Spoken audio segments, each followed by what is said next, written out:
I grabbed this towel rod for the best kitchen hack. I put one end of the towel rack on and marked where the other side of the towel rack needed to be. For this side, I used drywall anchors to ensure a strong hold. Then I grabbed some black shower curtain rings, placed them on the towel rack, and hung my favorite cutting boards and frying pan. I picked up these containers at Dollar Tree. They can be found in the travel section. The first thing I'm going to do is use some nice and strong super glue or E6000 and attach the magnets to the bottom of each one of the containers. While that's drying, I'm going to upcycle an old picture frame. On the back of this frame, I am going to add some magnets. Now I'm going to use these glittery black stickers I found just to put the word spices on the bottom of the frame. So I'm using a Sharpie to write the name of spices that I use most often right on top. Now it's time to fill up the jars. I'm going to put up the frame first where I want it, and then I can just stick the jars right on the fridge inside the frame. Today's project starts with a few end tables that you can pick up from your local Walmart or IKEA, and they're simple to put together. Put a wheel on the bottom to make this table mobile. Get a nut that will fit on the end of those threads, and we've got to glue it to the bottom of the leg. But we want to make sure we add a washer to give it some strength, because we're going to use a 2-part epoxy. We're going to take the epoxy and put it around the edge of the bolt next to the washer, and on the bottom of our table, turn it on its side, and we've got to glue a piece of strip of wood on the bottom. Go ahead and just put some around the hole on the bottom of the leg, and we're going to take that little invention we did with the washer and the nut and stick it right on there. Make sure it gets nice and secure. That allows us now to screw the wheel into the bottom of the leg. Gotta join these 2 tables together. Once you get it all on there on all 4 corners, go ahead and stick the other table right on top. Once it dries up in about 20 minutes, it's super strong and it's time to paint it. Went ahead and put these 3 boards in for the base, and they sit there really nice. It also gives some strength, but it's time to finish the top. I want to use some contact paper. On our countertop, grab a curtain rod and 2 heavy-duty command hooks. Measure the placement for the 2 command hooks and hang the rod at your desired height. Arrange everyday items like cake cups, mugs, pictures, or plants using S-hooks on the rod. Are you tired of those overcrowded cabinets? Grab you 2 cake pans from Dollar Tree and a bag of marbles. Take one of those other cake pans, put it on top, and look at it spin. It's perfect for organizing spices, salts, and peppers. You want to make sure that you have a nice clean surface. Rubbing alcohol is a good option. You'll need some sort of stencil and line that up, and then just press down firmly. And it's really important here that you maintain the best seal possible. You'll want to take some painter's tape and put it around the surrounding edges. Now that you have your stencil in place, it's time to apply the etching cream. I typically do about a 5-minute time to allow it to sit, and then we'll rinse it off. Run it under a stream of warm water and just allow the cream to gently rinse off. Once you have the etching cream all rinsed off, you can go ahead and remove the stencil and the tape. But we're going to take it one step further, and I'm going to be using this Rub and Buff product to add some color to it. How about underneath the kitchen sink? There is nothing worse than trying to get a bag to reline the trash can. What a mess. Grab a curtain rod, grab the garbage bag, mark it, cut it right there at the mark. Put the ends back on to keep it safe, put the brackets on, and look at that. Let's start organizing inside your cabinets. Press this onto the cabinet door in this case and hold for 10 seconds. Now, your oven mitts, holders, and silicone mats are ready to be stored. If you ever change your mind, you can easily remove the hanger simply by pushing up and taking it off. I chose to replace the first hanger with this metal hook. I replaced the oven mitts with a cooling rack and a pan guard that fit just as perfect in this spot. Are you always losing your measuring utensils? Simply place a clear command hook on the outside of an airtight container, and you'll always have your measuring utensils right at hand. I use mine for baking supplies. Simply take a large command hook and press it all the way to the left of the cabinet door. Then, take your paper towel and measure to size. Firmly press down on the command hook, securing it to the opposite side of the cabinet door. Take a piece of string and run it through the middle of the paper towel holder and simply hang it on your 2 new command hooks. It's as easy as that. Already have a place to store your paper towels? Simply take off the paper towel roll from your 2 command hooks and replace it with a plastic shopping bag. Here's a simple storage solution for all your recyclable bags. If you didn't already know, the little tabs on the side of your saran wrap or tinfoil are meant to be pressed in to lock the roll in place. Using a command hook, simply stick the prong through the hole and press it firmly on your surface. I chose the side of my refrigerator. To start, you'll need 3 Parsons end tables, and I purchased mine at Walmart. I put 2 of the tables together. It was really easy, all you had to do was screw in the legs. For the 3rd table, I didn't use the legs, and I drilled the holes just a little bit bigger so I could fit rolling wheels in them. Use some E6000 or glue of your choice, and put it on the bottom of the legs on 2 of your tables. Stack your tables on top of the tabletop with the wheels. Are you looking for a cool, simple design for those knives to hang on? Take a strip of oak and some magnets, and we're going to use what's called a Forstner bit. Make sure it's deep enough for the magnets to sit in, but no deeper than that. Take some of that wood glue and place it all over the oak. We're going to glue a second strip. Use some clamps to hold it down. We're going to let that dry for a little bit.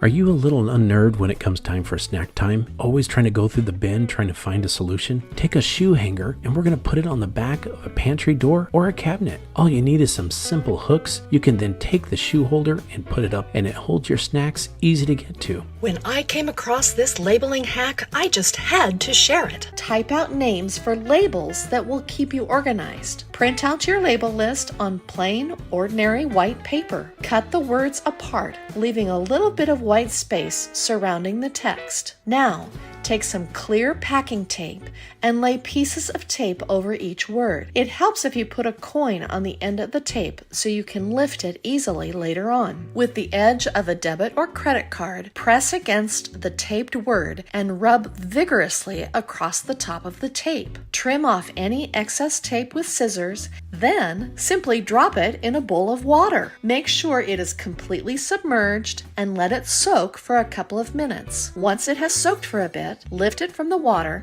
and start to rub across the back of the word with your fingers. The paper pulp will eventually come off from the tape, but the text will still be there.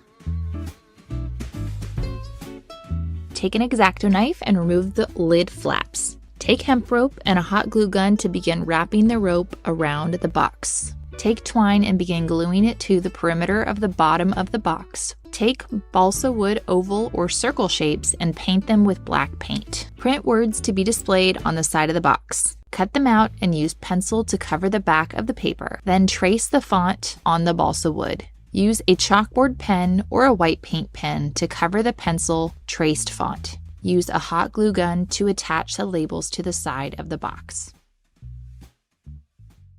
This scrap piece of rug is the perfect size for my work area, but I really don't like the look of it. I found this cotton shower curtain for a great price recently. I'm going to trim off the excess shower curtain. Before I attach the shower curtain to the rug, I want to iron out as many wrinkles as possible. It's time to attach the shower curtain to the rug now. I want to use some spray adhesive to keep the shower curtain attached to the rug so that it doesn't move around. I want to put the spray adhesive both on the top of the rug and the back of the shower curtain. Next up, I need to adhere the edges of the shower curtain. I'm going to pull them to the back side of the rug and then just use some hot glue to keep them in place. I don't want to pull the shower curtain so tight that it squishes the rug fibers, but just tight enough to keep it snug around the edges of the rug. To finish off the corners, I'll trim off the excess and then glue down the edges the same way I did on the other side. Finally, I flipped the rug back over and I want to spray 2 coats of Scotchgard all over the shower curtain. This is going to help keep my new rug nice and clean, and I'll easily be able to clean up any dirt or spills that might happen when I'm using the rug. This custom rug was so easy to make, and I love how unique it is.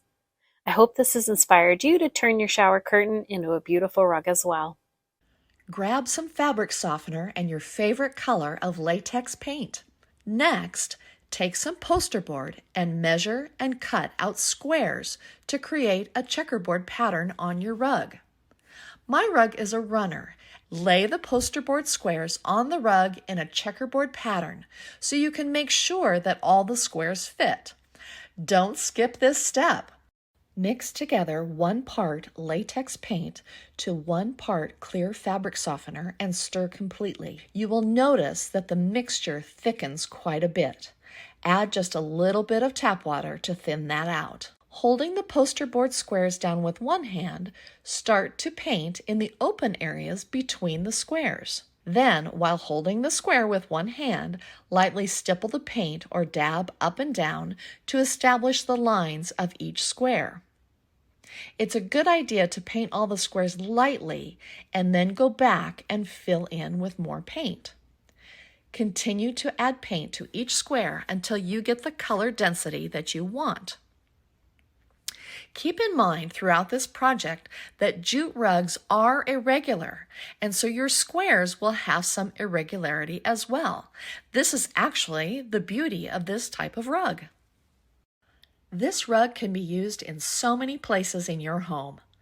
Use in a hallway, a mudroom, or even in front of your kitchen cooktop.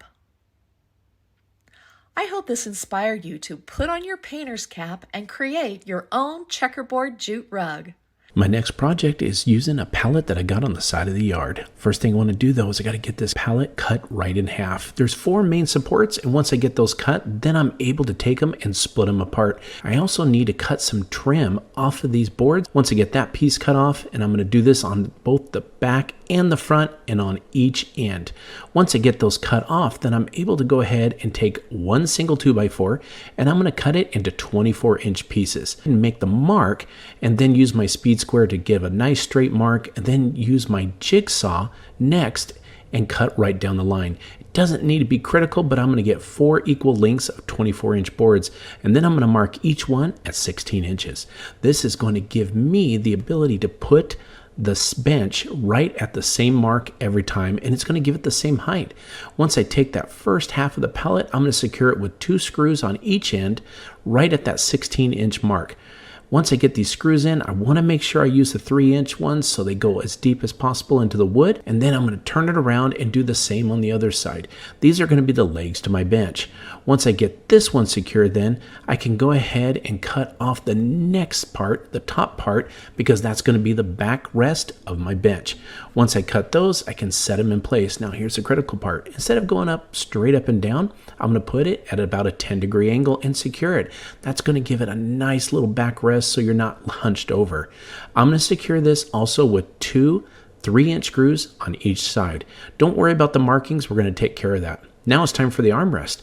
I'm going to mark that at 19 and 20 inches, and I don't want just some boring armrest. I'm going to go ahead and cut some dog ears on it. So I'm going to use that speed square to get me some 45-degree angles, and back to the jigsaw and cut those off.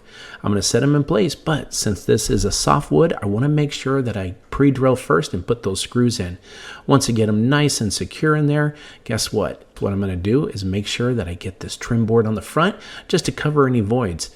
And then it is time for that sanding. I'm just going to use some 80 grit, rough up the sides and the top, round the edges, and then because I've got different color wood on here, and spray paint it a nice gray color, it's going to match our decor. A lot of people might say stain, but this wood is rough, so let's go ahead and paint it. It's going to make it nice to the outdoors, keep it kind of water resistant, and it's going to protect it from the harsh California UV rays. Once I get it painted, guess what? It's time to put it in place, and I'm going to decorate it with some outdoor pillows, put them right there, and look at this thing. Can you believe that I built this from one pallet, one 2x4, and one piece of scrap wood? Don't throw those pallets away. You can turn them into some nice furniture. I hope this inspired you to make your own pallet outdoor furniture. I grabbed a pallet, removed the boards on the backside, and marked the edges of the wood slats to match up flush with the center support board. I used a circular saw to cut the pallet in half lengthwise, but I wasn't able to get the boards completely flush, so I ended up using a jigsaw. I used 2 pieces of the extra support board and placed them vertically at the end of the pallet. I used a square to mark the angle to cut the leg in order for it to sit flush on the ground. I added a support board between the 2 legs for extra stability and added supports on either end of the opposite side of the pallet. I screwed them together and then added slats all the way to the top using a rough 2x4 to evenly space them all the way up. Now I have the most affordable patio chair that I can enjoy all season long. I hope this inspired you to create a DIY patio chair out of pallets. This is the most useful thing you can do with a pallet. This pallet was a bit long, so I trimmed off the top and removed an extra board and screwed that extra board to the bottom of the pallet. Next, I used 150 grit sandpaper to quickly sand the pallet. I placed it on a spacer to help hold it up, and then I fastened it to the side of our shed with screws, making sure it was level. I removed the spacer and loaded it up with my garden and yard tools. This is what the side of my shed looked like before, and this is how organized it is with my new DIY pallet tool organizer. What do you think? I hope this inspires you to get organized with pallets. I grabbed a free pallet for this genius garden hack. I used a hammer to remove some of the boards carefully. I left the nails in the boards so that I could use them again. I made 3 rows with 3 boards tight together on the bottom row, 2 boards together in the middle, and 2 boards near the top. The pallet was taller than I wanted, so I used a reciprocating saw to cut the extra off. I flipped the pallet over and followed the same pattern with 3 boards together on the bottom, 2 in the middle, and 2 at the top. I used all the leftover boards from this pallet, plus a couple extra scrap 1x4s. I cut more 1x4s to fill in the bottom of each section and secured it with 3 nails on the front, and then I flipped it over and I hammered in 3 nails on the back side. I gave the front a quick sand with 120 grit sandpaper using my palm sander. Next, I filled each section with soil and planted my favorite herbs.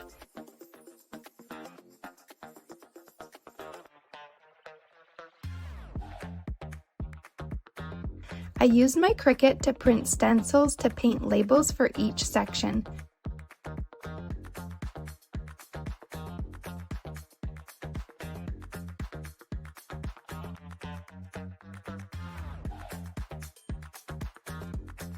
When applying the stencil, I first sealed it with Mod Podge, and then I let it dry before painting with acrylic paint. Once the paint was near dry, I removed the vinyl and did some touch-ups with my black acrylic paint pen. And now I have the most beautiful herb garden that can also be hung on the wall.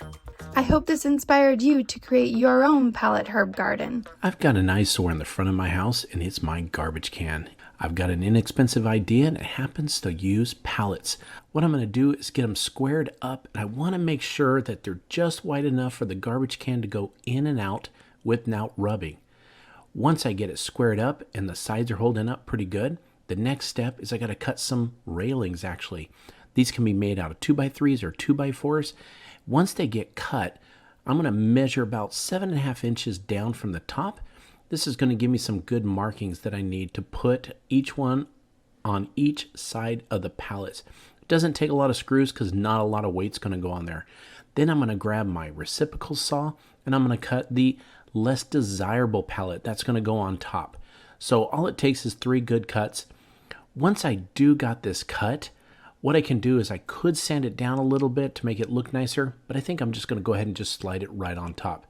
Take some care with this because when I put it on top, then I'm going to secure it with some screws. Once I got that, I want to go ahead and trim out the opening. I grabbed some old fence pallets that I had that were redwood, and I'm going to go ahead and just brad nail these on the top. I am also going to put it on the side. Now, it doesn't take a lot of nails to hold this in place because it doesn't weigh very much. So, once I get this on, I am going to go ahead and do the same on the sides. That way it looks more like a little bit of a door frame or anything when I put it on. Once it's all put together, then I can slide my garbage can in. Now, I want to decorate it. There's many options you can do. You can put some vines on the top around the sides, hang some pictures or anything like that. But I think it turned out really nice. Gets rid of that eyesore of just having the garbage can out front. I hope this motivated you to build your own inexpensive trash can enclosure. For today's project, I'm going to use this free palette. Now, this is going to be a project you're going to want to wait to the end to see. I'm going to flip this over to the back because I need to cut it down because I only needed about 2/3 of its original size. Using a Sawzall, I'm going to cut the 3 main support beams right there. Once I get it cut, I'll separate it, and then I need to remove the boards that are in the middle, not the ones on the top and not the ones on the bottom. So I'm going to use a Wonder Bar here, pull it up, and they're pretty easy to take apart. Once you get most of the nails popped, just go ahead and pop it up. If there is any nails left over, you can just pull those over too. I go ahead and throw those away. They're just rusted old nails. Next, we're going to measure in between on the backside how much distance I need. This is going to need 2 support boards. Again, using recycled pallet boards from another pallet, I'm going to measure and cut these 2 boards. Now, when you are cutting pallet boards, be very careful where you cut. Sometimes there's staples and there's nails. So you want to make sure when there's little holes like that, you don't cut right down the middle. Once I get that cut, now I'm going to take the smaller pallet boards, and those are going to be my fillers. I'm going to cut all of those 40 inches wide because that's how wide the pallet is. I think I only need about 5 or 6, so I'll cut those down. Then I'll take the 2 support boards, and I'm going to measure and make sure they're about 7 inches from the end. Both these boards need to be the same distance. It's going to look very much better if you do that. Then I'm going to put the bottom and the top pallet board together. All you need is one little small screw to go through. Make sure the screw is not too long. We don't want it popping out. Now, go ahead and take all your pallet boards, put them in the middle, and you're going to even out the distance on the gaps, make it look really nice. Then you're going to just take a screw on each side of the support and put it together. Now it's time to see if it fits. I'm going to go ahead and set it right into place, and oh, I was so excited. It fit like a glove. That definitely deserves a thumbs up to the camera for this one. Next step is to go ahead and put some hinges on. Remember those support boards? Well, that's what these hinges are going to attach to. We're going to put those on just to make sure that we can open and close this door on the pallet. Use 2 hinges, and look at that.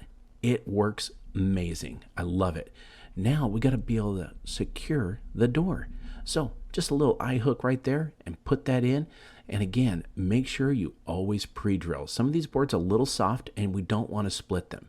So this one secures just right, and look at that. It's great. Also, I want to make sure when I open the pallet door that I don't open too far and it has a support. So I'm going to put these eye hooks in, and I'm going to use a chain. Once you cut the chain to size, just use a pair of pliers to put it back. Now it's time to secure it to the wall. Be very safe when doing this. But once I got it secure, look at that. It closes right up and it doesn't stick too far out. But here comes the surprise. You're going to love this. Once it opens, it's your little old pallet bar. Isn't that great? Just makes a little table for anybody and everybody to enjoy. I love it. I can store my drinks inside. I even put a bottle cap opener. I hope you loved this project as much as I did making it. And I got to tell you, thank you for watching Hometalk, and we'll catch you next time.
Do you have a dark corner of your yard that needs a bit more light, but also some garden storage? So you're going to begin by getting a pair of post hole diggers and get started digging.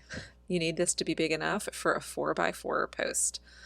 I got a 4x4x6, so there would be no cutting, and I went about 2 feet deep with this hole. Once you know you're at the right height, put your 4x4 in the hole and fill it back in with the soil that you took out.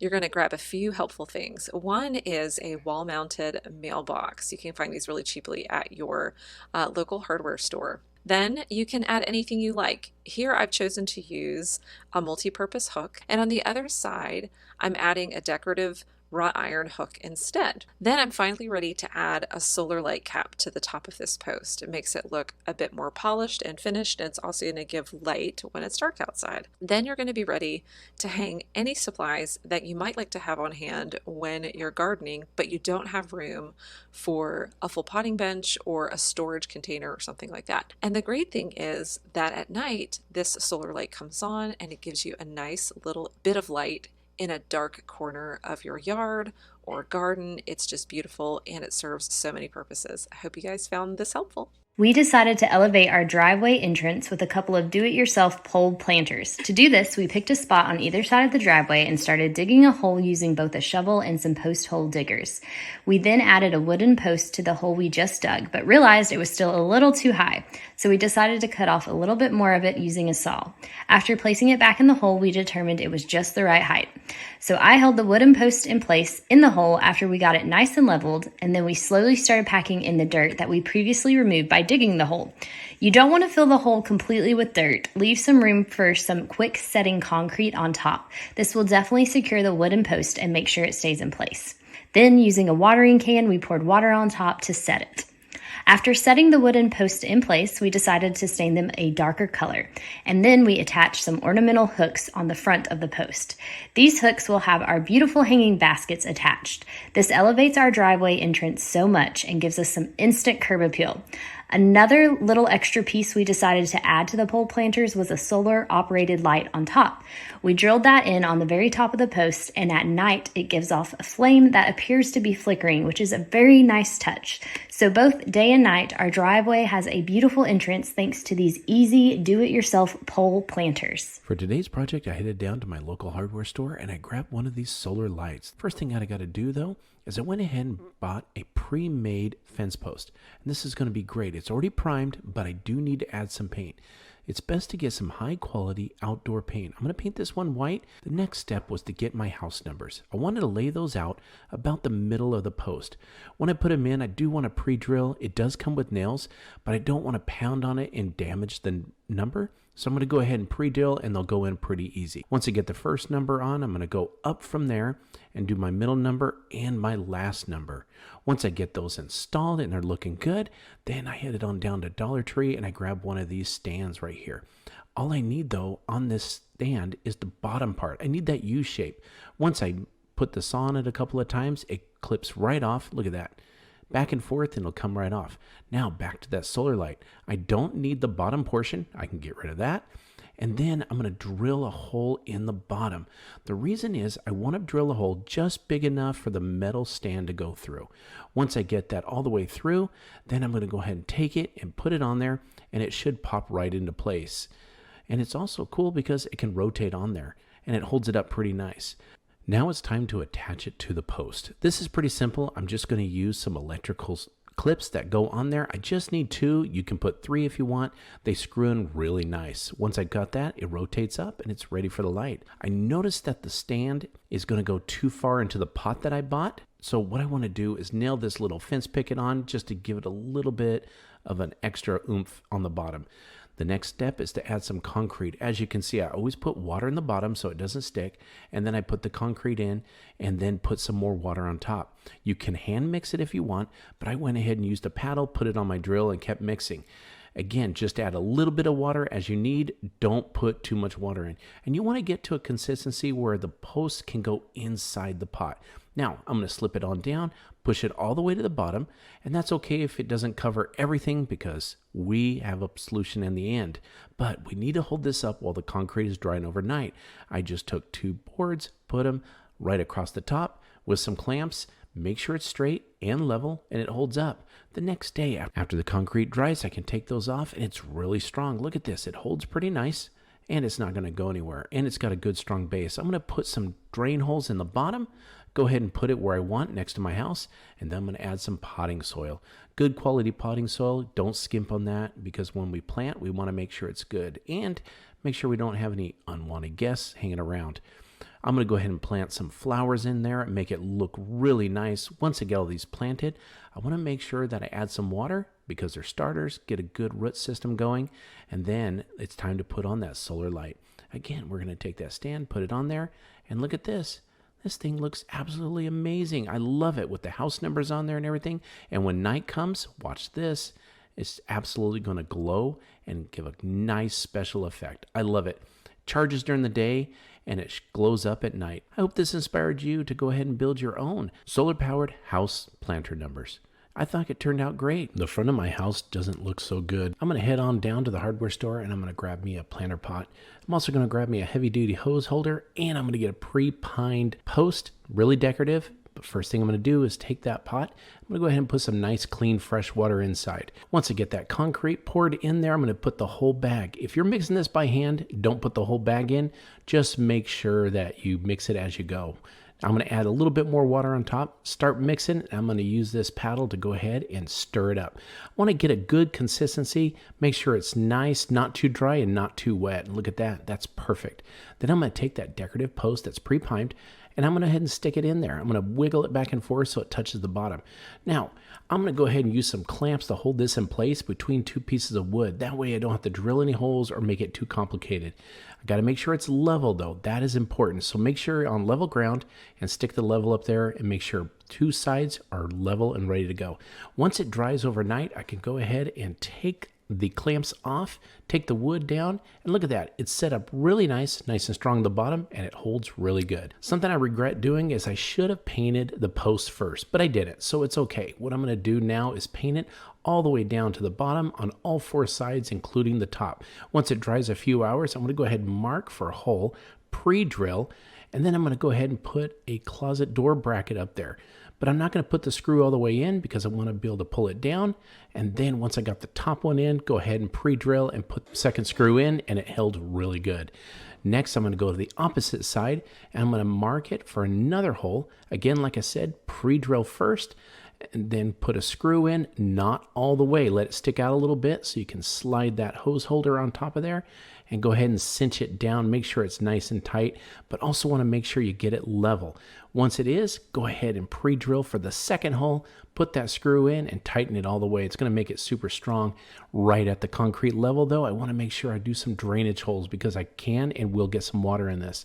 I'm going to put it in place and then I put some marble chips in there. I like the white look to it, but you can put some planter soil if you want and put some flowers and plants in. I'm going to go ahead and get that hose all ready, wound up, ready to go, get the knots out, hang a plant on top. It's going to look good.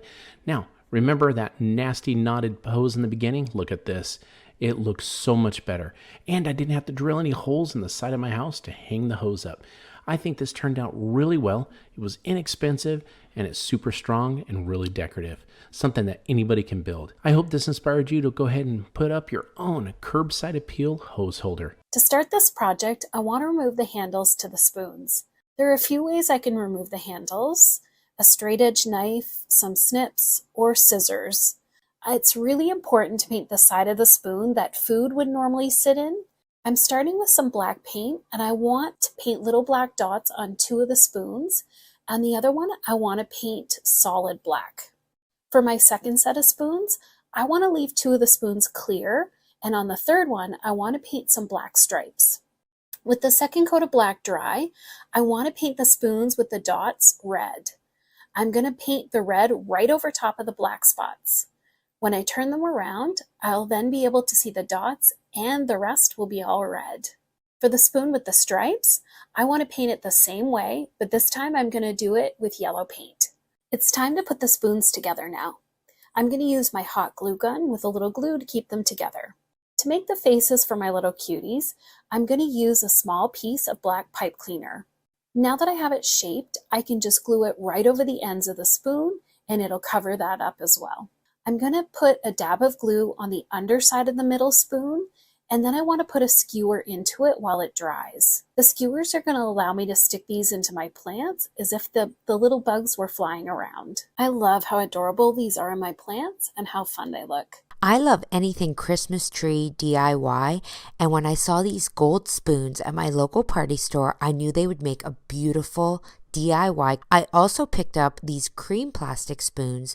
So I begin by taking my spoons, and I'm going to take a pair of wire cutters, and I'm just going to cut them at the handle, but making sure that I leave a little bit of the handle behind. You don't want to cut it directly at the base of the spoon.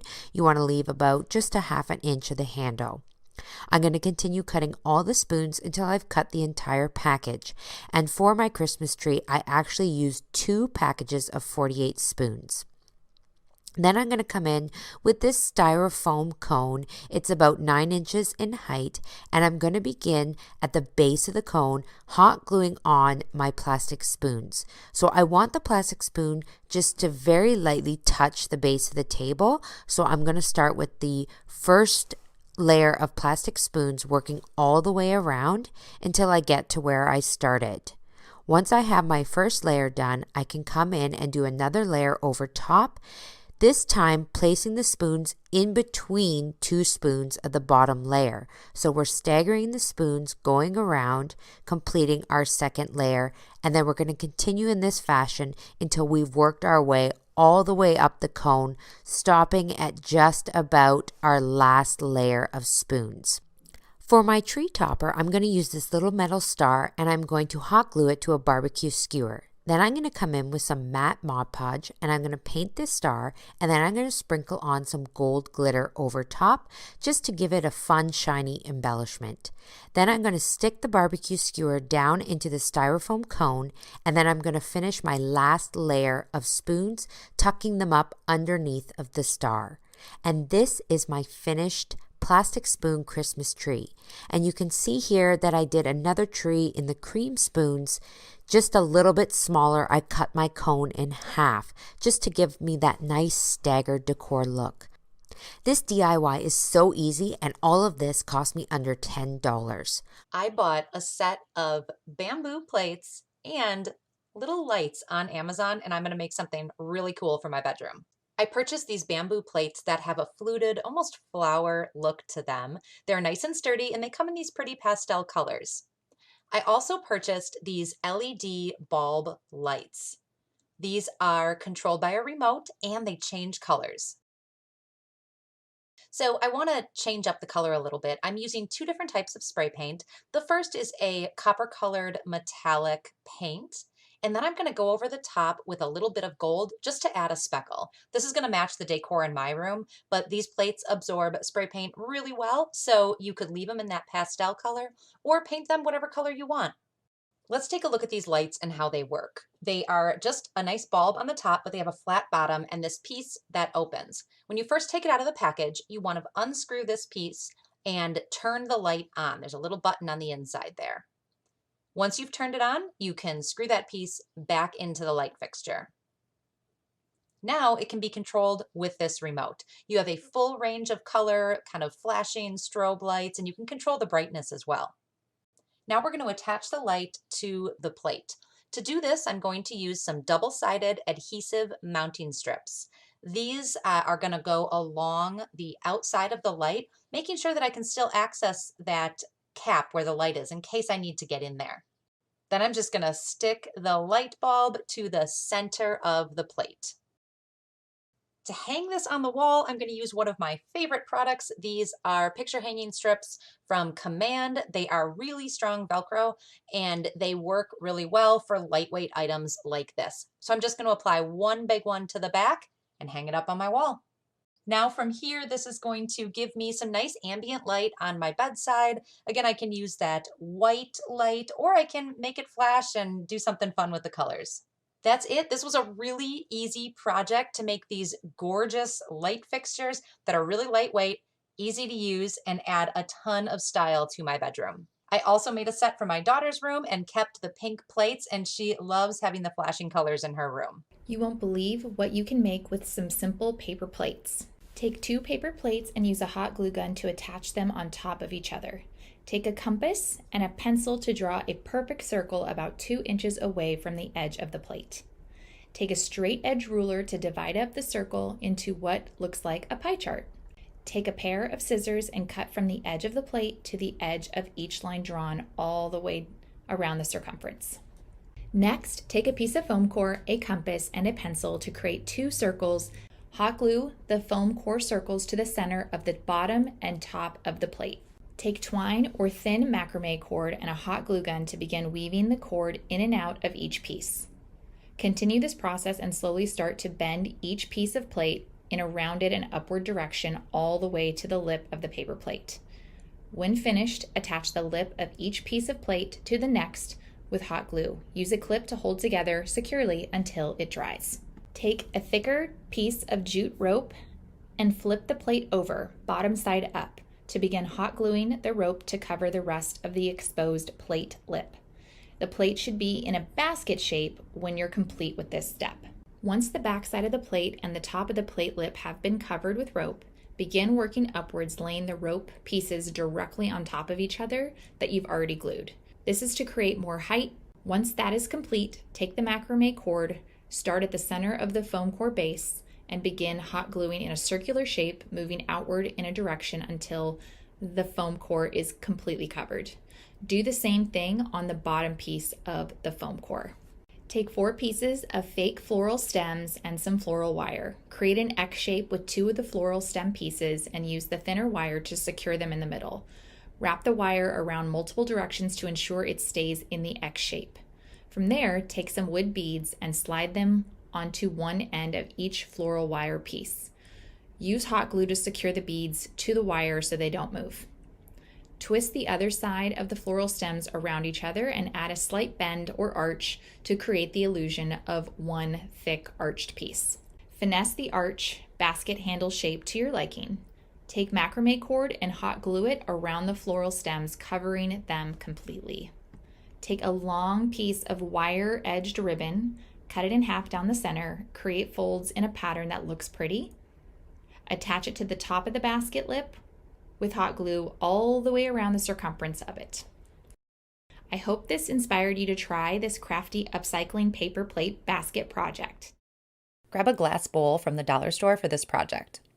I'm going to place it upside down on a wood round. I'm not going to attach it, I just want to place it there for now. Then I'm going to surround the bowl with wood beads.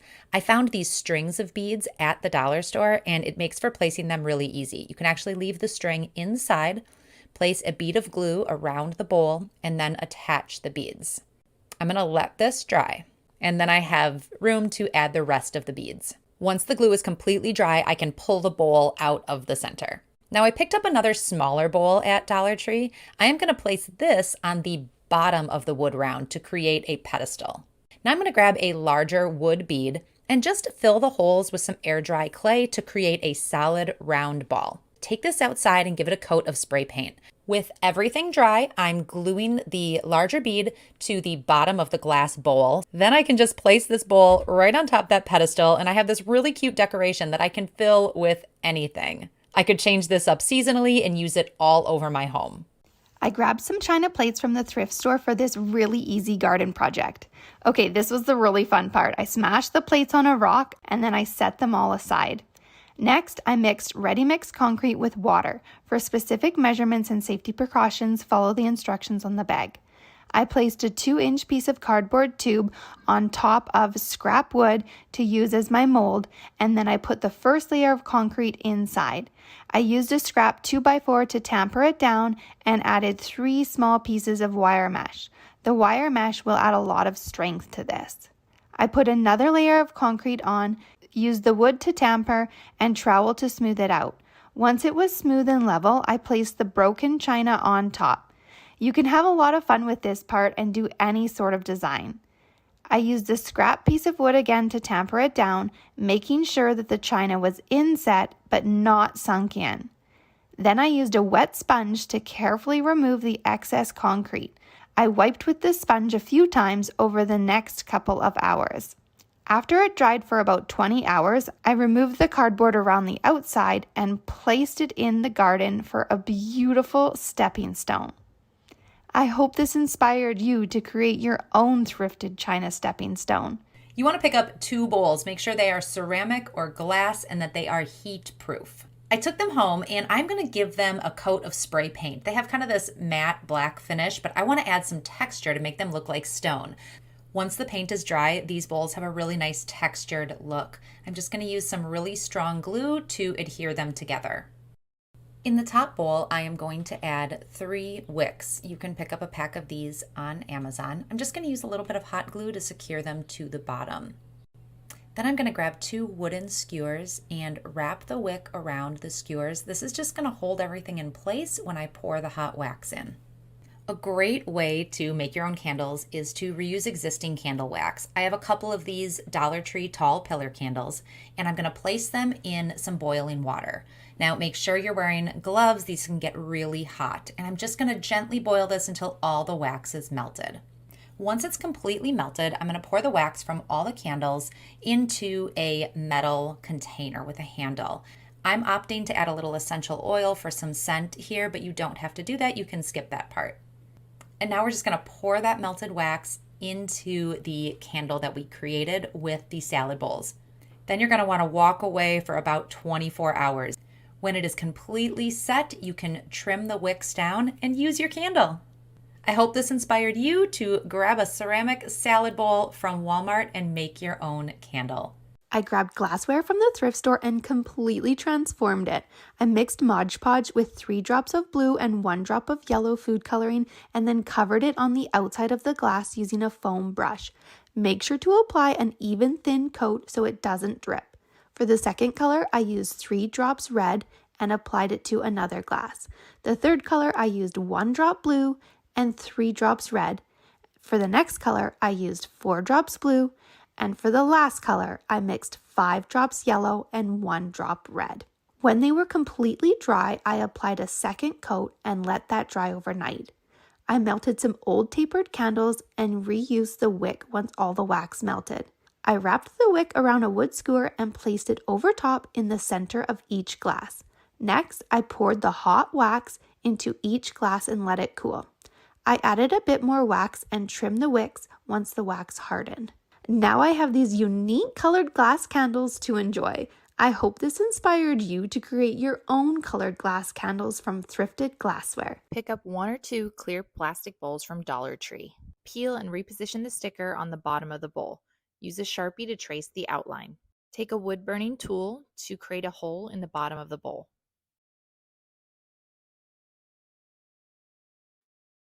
Take a light kit from Amazon and thread the socket through the hole. Make sure it's secure and add a light bulb. Then hang with C-hooks. There you have it, a cheap way to create your own DIY pendant lights for your home for less than $15. I hope this inspired you to try this DIY pendant light in your home. Next time you're at the dollar store, pick up a couple of charger plates and a margarita glass. Start by spray painting the charger plates in a favorite color. I ended up needing 3 coats of spray paint to fully cover the melamine chargers in my favorite navy blue. I went back to the dollar store and picked up some melamine plates in the outdoors section. They're slightly smaller than the charger plates. I spray painted these the same color as the charger plates and let them dry completely.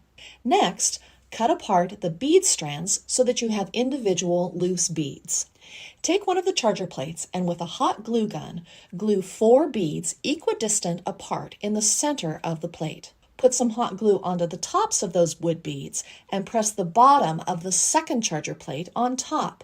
Initially, I took each of the wood beads and with a little hot glue, glued them side by side at a slight angle into the crevice between the 2 charger plates, creating a bead band around the 2 chargers. This was a good start, but I figured out an easier way that was less messy and I was less prone to get hot glue on my fingers. My solution? A popsicle stick. This takes a little more time, but it really is so much easier to line up and glue the beads. Remember that margarita glass? Apply a ring of hot glue onto the bottom of the glass and toward the edge. Press the glass to the center of the beaded charger plates until it's secure. Then apply a thin band of hot glue to the rim of the glass. Take the smaller beaded plates and press them onto the center of the glass. Style your new beaded tiered tray with real or faux plants, coasters, small jars, flowers, or any other home decor items that you love. I hope this inspired you to create your own beaded tiered tray with some simple plates, beads, and a margarita glass. I grabbed a ladle from my kitchen and a dollar store plastic pot. We're going to start by hot gluing our ladle directly to the container. So I'm going to use my glue skillet. Feel free to use a glue gun, but I'm just going to take a scrap floral stem and apply a very generous amount of hot glue to the back side of this ladle. And then just place it right on the plastic. Now that the glue is hardened, we're going to come back in with even more hot glue on the base of our ladle. So apply a generous amount. If it drips on your tray, that is a-okay. And the bottom part is actually a cake stand that I got on clearance. So now we're going to just hold this here for a minute while it hardens up. And with this pot being lightweight plastic, it'll hold up just fine. Now we have some flowers, and you can find all sorts of flowers and greenery from nixseasonaldecor.com. And what we're going to do is snip off each flower stem individually. So now that we've removed our flowers, what we're going to do is take them, dip them into our glue skillet, and start gluing them right to the ladle. So after dipping them in your glue skillet, apply a generous amount of hot glue, and then what you can start doing is gluing it right to the handle of your ladle. Now we still have a few flowers left from those 2 sprays we broke down, and we're just going to work them right into the ladle. So of course you can come back in with a little brick of foam, but with this being displayed in my kitchen, I don't think we need to waste any extra materials or extra money by working in any foam. The ladle does a great job of keeping the hot glue in place. So we're just going to continue filling in. Now we're going to just continue working in even more beautiful flowers. And look at how pretty this looks with the purple in different shades against the green. But let's work in a little bit more green. And feel free to use a plastic bowl that you might already have in your cupboard. So many different ways of creating this beautiful effect. But let's snip down these individually again. So I always recommend breaking apart your sprays. That way you can stretch your dollar and you're not having to use a whole bunch of sprays, which in return would cost you a ton of money. So we'll just dip these in our glue skillet and pepper them in throughout. And we'll place one more there, and our final spray we'll tuck up top. And here is how it turned out, and I think it turned out so cute. So we used a container, a green container from the dollar store, a few flowers that only cost a couple dollars, an old ladle that I've had in my kitchen for years, and I'm excited about an upgrade for that, and a clearance pie tray or cake stand, whatever you want to call it. You can use whatever container you have on hand as well. So for about $5 or $6, we created a really pretty arrangement, and I love that it looks like the flowers are spilling out of the container. For this delightful decor project, you'll need some wooden bits from the thrift shop. Now, I always like to pick up the kind of wooden plates, bowls, vases, pepper mills even, and even candle holders that have definitely seen better days, because you know what? We can upcycle and transform these items into something absolutely fabulous. First step is to simply decide what part is going to go where on your stand. So of course, we're going to put the largest plate on the bottom. Next, I'm going to take apart my pepper mill. I think we can just unscrew that. Haha. Now, because all of these items do have some kind of paint or lacquer coating on them, I am just going to go and give a very good sanding to each of the items so the paint will adhere better to the wood. So now all of my items have been sanded, rinsed, and dried, and now it's time to go outside and paint them. So here's just a few quick spray painting tips that I have gathered throughout the years. Now, I rarely, if ever, actually buy drop cloths, especially for smaller items, because I much prefer to use sturdy cardboard. I hold on to cardboard boxes and just cut off a piece when I need it. And I find that the cardboard really makes it easier to slide and turn the items if needed, as well as even pick up the items and kind of use it as a tray if I have to move them for any reason. And lastly, be sure to spray multiple thin coats to avoid drips, bubbles, and cracks in the finished dried paint. All of my items are painted and dry, so now it's time to stick them all together. And then I have my piece of a peppermill, and then on top of that, I'm going to put my kind of next largest piece, and then my little vase on top of that, and finally the last smallest bowl. I like to apply my glue kind of in the center of the items as well as all the way around the outside edge, plus then some in the center of my bottom plate here. And this is just quite sturdy all-purpose glue. And then I'm going to kind of find the right place and stick it down.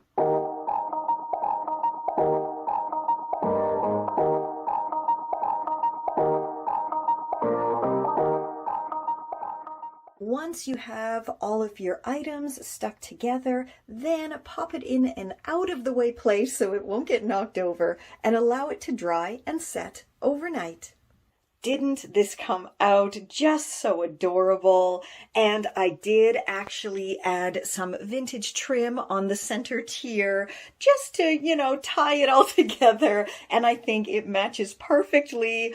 I love this so much, and I love it so much that I made another one too. Absolutely adorable and so perfect for holding all of my kiddos' little bits and bobs and accessories.